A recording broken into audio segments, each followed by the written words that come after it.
Asalaamu calaykum asxaabta, waan idin salaamay. Akoonka marka akoon perfect money oo verify u iibsatid oo dibadda ah, sidee emailka loogu bedelaa? Sidoo kale sidee koodhka oo mar walba emailka, yacni hadda marka akoonka kusoo dirayso markii waa gali kartaa. Sidee marka emailka koodhka kusoo dhacaya? Hadda waxyaalahaas dhan aan ka hadlaynaa insha Allah. Setting-ka taabanayna. Hadda waa kana akoonkeena akoon dibadda waaye, verify na uu noo yahay. Kaliya waxyaalaha lagu ogol yahay waxaa waaye password-ka inaad bedeshid, nambarkaada waa bedeli kartaa, sidoo kale emailkaadana waa bedeli kartaa. Xogta dhan waa adaa wareegsanaysidba. Dadka qaarna exchange security aa ku dhufanayna, yacni marka koodhka koodhka la ogolaanayo meeshaas kor aad taabanaysa enable waa isla arki doona insha Allah. Okay, hadda akoonkeena waa kana sidee emailka u bedelayna waa marka emailka waa kana meeshaan hadda emailkaas dibadda ku qoran emailka isticmaali doona insha Allah. Waxaan isticmaali doonaa emailkayga. Ma fahantay? Emailkayga isticmaali doonaa.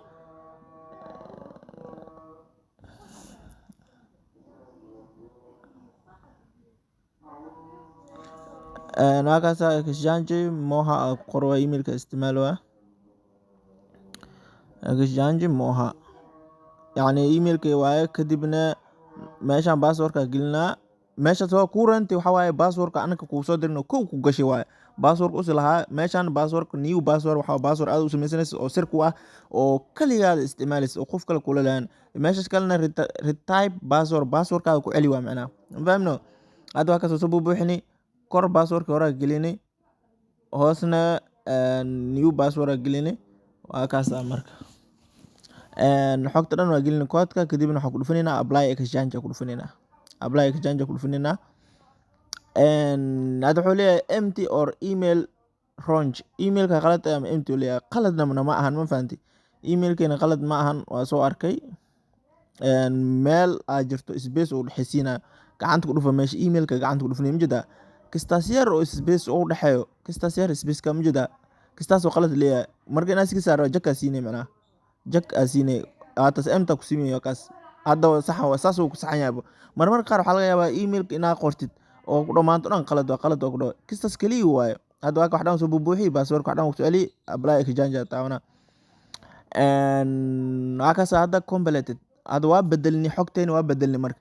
Akoonkaada perfect money qofna ka jabsi karaa beeraata ma jirto. Xogtaada dhan waa la wareegtay. Akoonka perfect money dhan waa la wareegtay. Emailka mac nambarkaada oo ku samaysatay password sir ku ah.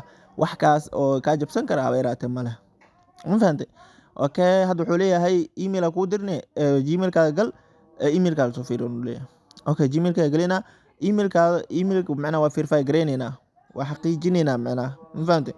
Hadda meeshaan email wax ma noo soo dhicin mujada. Spam qaybta spam aad tagaysaa dosaan email kuu soo dhicin. Qaybta spam aad tagaysaa soo soconaysaa waa kaas spam.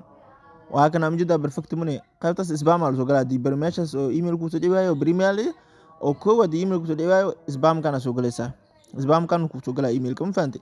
Waa kaas kadib perfect money ku dhufanayna email address confirmation ku dhufanayna.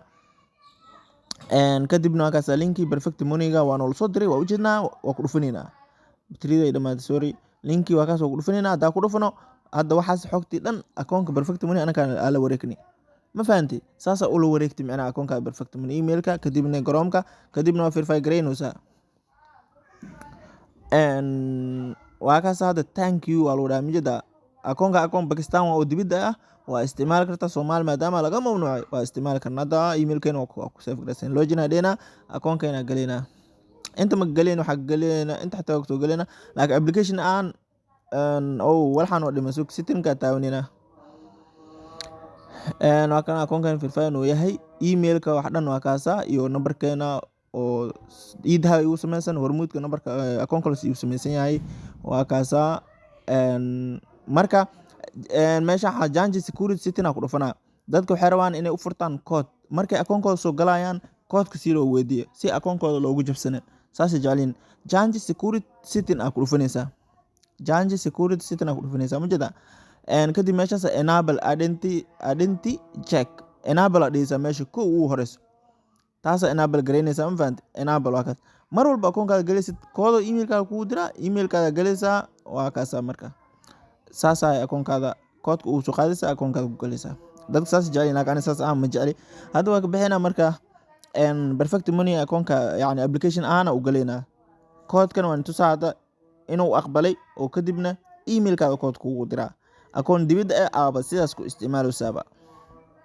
Waa kan hadda waa soo galnay meesha markaa joogno kaasaa gelinaa kabjaha nambarkaas meesha ku qoran gelinaa, kadibna login dhahaa, kadibna pin ku diraa emailkeyga. Akoonka sidaas ula wareegtay, akoonka saasaan ku iibsatay, akoon dibadda aa leedahay. Waa kaasa wuxuu leeyahay emailkaada hubi kooda kusoo dirin koodka fiiri. Okay, gmailkeena tegaynaa, koodkiisa copy gareyneynaa. Gmailkeena tegaynaa koodkiisa copy gareyneynaa. Meeshaan spam waaye, meeshii spamka. Meesha spamka haduu kusoo dhici waayo, meeshaan spam waa meesha spamka haduu kusoo dhici waayo, waxaad tegaysaa primary meesha ku qoran tahay tegaysaa. Waa kaasa noo soo dhacay perfect money pin koodkeena. Hadana copy dheena pinka. Waa kaas pinka 3048 copy dheena perfect money geena galeena.